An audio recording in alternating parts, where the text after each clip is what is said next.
Nerderotic.com. Welcome back to Nerderotic. My name is Gary Beekler, and I come to you from Nerderotic.com, and we need to talk about Captain Marvel, Rotten Tomatoes again. Yes, that's 2 videos in a row.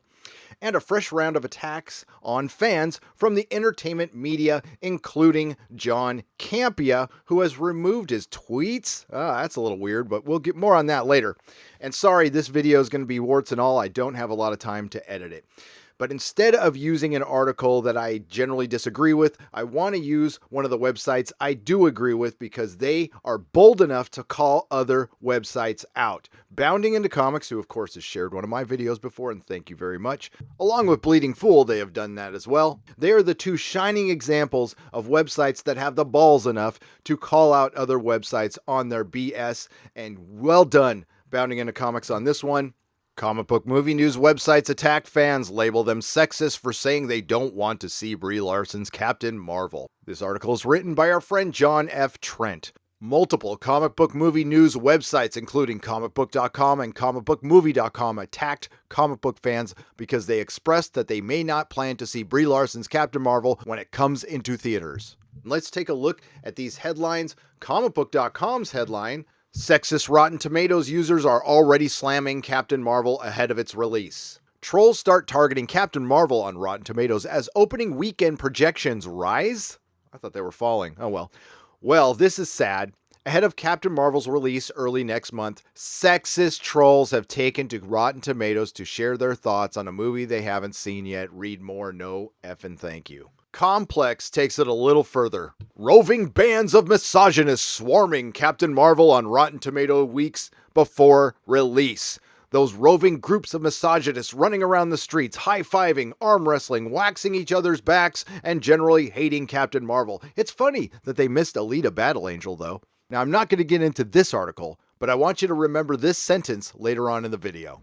Captain Marvel's Rotten Tomato page is already riddled with angry audience rhetoric for a movie that's not out until March 8th. They didn't even wait for the movie to come out. They started flinging around the sexist thing right now. It's a preemptive strike. And really, they cover this well in Bounding Into Comics. Let's go back to the article here. Our friend John states, comicbook.com would blatantly lie in the headline stating Captain Marvel is already being review bombed on Rotten Tomatoes. The movie is not being review bombed on Rotten Tomatoes. Comic book fans are simply stating they are not interested in seeing Captain Marvel. They can't review bomb the movie because the film hasn't come out yet, and users can't provide a rating. You can only mark if you are interested in seeing the film or if you aren't interested in seeing it. Nevertheless, comicbook.com describing people who said they aren't interested as sexist and trolls. Comicbook.com has faced a number of controversies recently. Most recently, they took a joke, racist Deku, I don't know if I'm saying that right, meme, seriously. Deadpool star Ryan Reynolds even made fun of them, and one of their writers threatened consequences after Marvel fired Star Wars writer Chuck Wendig. Oh, let me add to that.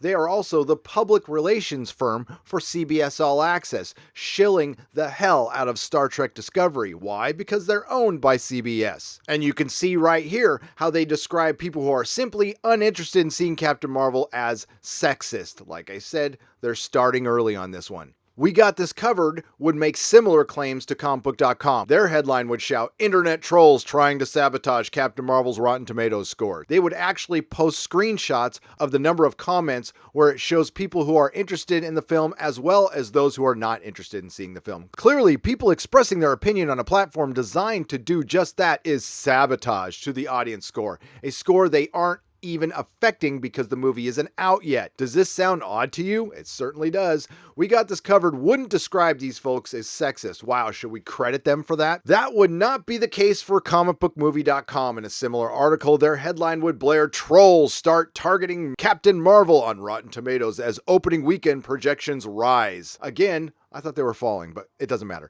It's much more accurate headline, although they are still calling fans who are uninterested in seeing Captain Marvel as trolls. In their actual article, they would describe these folks as sexist trolls.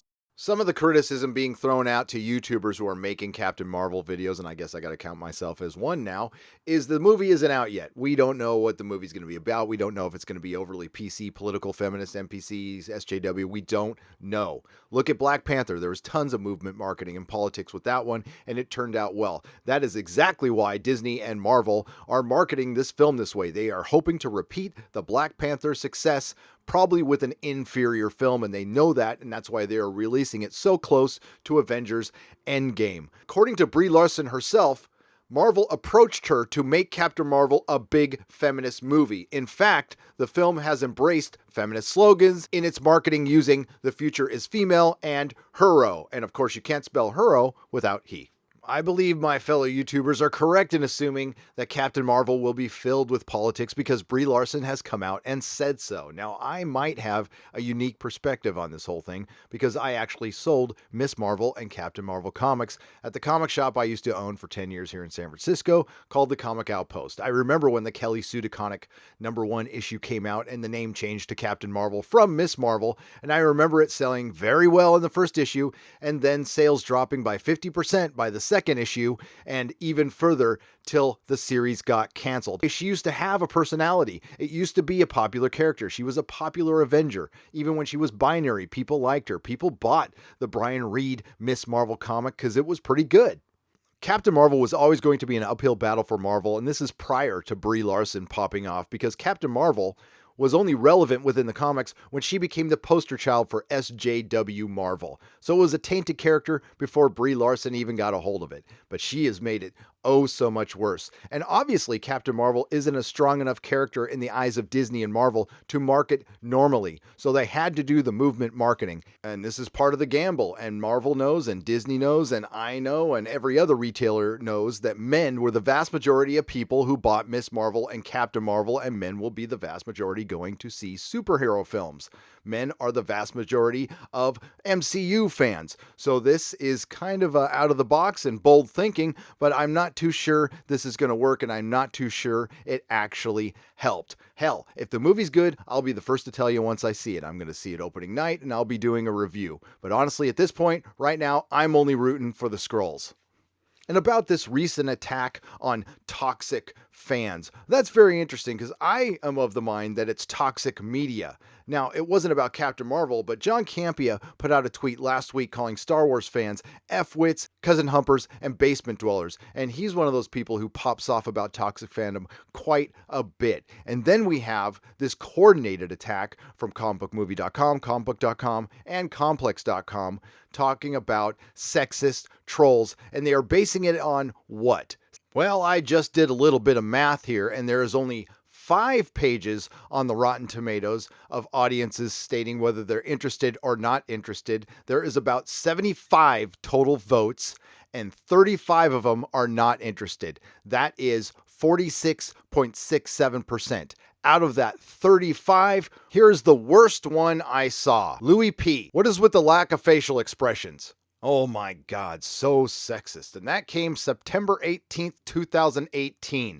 Remember this sentence from complex.com? Marvel's Rotten Tomatoes page is already riddled with angry audience rhetoric for a movie that's not out till March 8th. Well, I'm going to read you what the site is riddled with. These are the most recent comments from February 1st to now that are not interested. Don't worry, it won't take long. Brie Larson looks like a miscast. I'm hoping it's just the previews. She just didn't look like she carried the role. Is everyone excited for yet another superhero origin story, but this time without the charismatic lead? Cool, me neither. Terrible movie. Hate it already. As a white male, I don't think Brie would want me watching this movie. Here's a potential sexist comment. Marvel execs already bragging that Captain Marvel is the most powerful hero in the Marvel Universe. This pretty much guarantees that she is going to be a Mary Sue. Disney has already killed the Star Wars movie franchise. This looks like it'll be the first nail in the MCU coffin. Not interested in seeing another SJW propaganda film. Hopefully Captain Marvel doesn't take down Avengers 4 with it.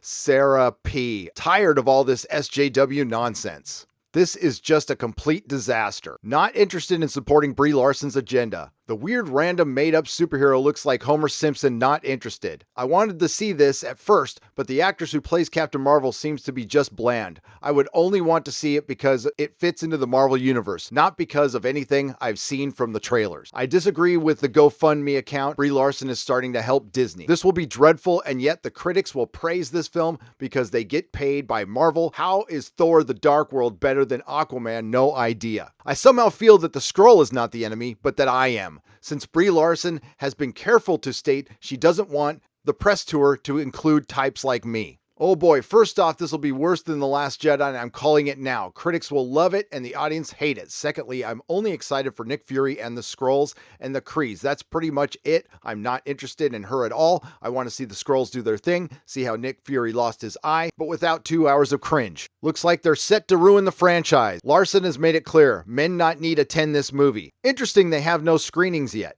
Brie Larson has already said, this isn't for me. I'll spend my money elsewhere. There you have it, folks. That was your roving band of misogynist, sexist trolls. That was your hate mob. 19 comments from February till now. Those are the recent ones that are not interested. I would say that the truth of the matter is that it is the toxic media, comicbook.com, comicbookmovie.com, complex.com, We've Got This Covered, and others who have weaponized Rotten Tomatoes against the fans. Great job by Bounding in the Comics calling out these shills. And I hope fans respond by not going to comicbook.com, comicbookmovie.com, complex.com, and any others that call you sexist, misogynist trolls for simply not being interested in a movie. If you like what you heard, please like, share, and subscribe. If you didn't like what you heard, hey, thanks for listening this long. Please go to nerdrotic.com. Everybody have a great day, and remember, it's better to burn out than to fade away.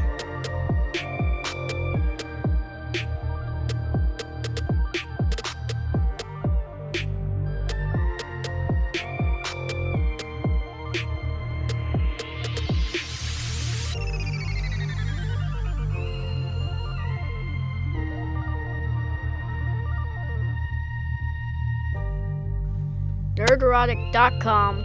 Please subscribe.